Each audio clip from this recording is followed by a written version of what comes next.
ஓம் சக்தி.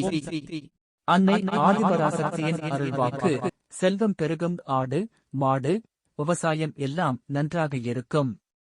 யார் என்ன பேசினாலும் திரும்ப பேசக்கூடாது, அமைதியாக இருக்க வேண்டும். மௌனம்தான் சக்தி. அமைதியாக வாழப் பழகிக் கொள்ளுங்கள். ஒருவருக்கு ஒருவர் எல்லோருக்கும் நல்லபடியாக இருக்க சொல்லிக் கொடுக்க வேண்டும். ஆன்மீகம் என்பது ஒன்றும் சாதாரணமில்லை. மகளிர்காக ஒதுக்கப்பட்ட வாழ்க்கை என்று எல்லாம் தனியாக இல்லை.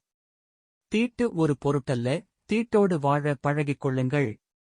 வாழ்க்கையை அடுத்தவருக்கு பயன்படுமாறு வாழவும். அமாவாசை பௌர்ணமி நாட்களில் பிறருக்கு உதவி செய்யணும் என்ற எண்ணத்தை கற்றுக்கொள்ளுங்கள். சத்தியத்தையும் தர்மத்தையும் கடைபிடித்து வாழ வேண்டும். பேராசை பெரு நஷ்டம். உழைத்து வாழ வேண்டும். எல்லா செல்வங்களும் உங்களை தேடி வரும்.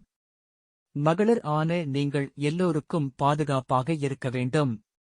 அக்கம் பக்கம் யாருடனும் எந்த சண்டை சச்சரவும் இருக்கக்கூடாது. எந்த ஒரு பிரச்சனையும் இல்லாமல் விட்டு கொடுத்து வாழ வேண்டும். பக்கத்து வீட்டாரும் நன்றாக இருக்க வேண்டும் என்று நினைக்க வேண்டும். நாட்டு மக்கள் எல்லோரும் நன்றாக இருக்க வேண்டும் என்ற எண்ணத்தை கற்றுக்கொள்ள வேண்டும். அம்மா உங்களுக்கு துணையாக பாதுகாப்பாக இருப்பேன்.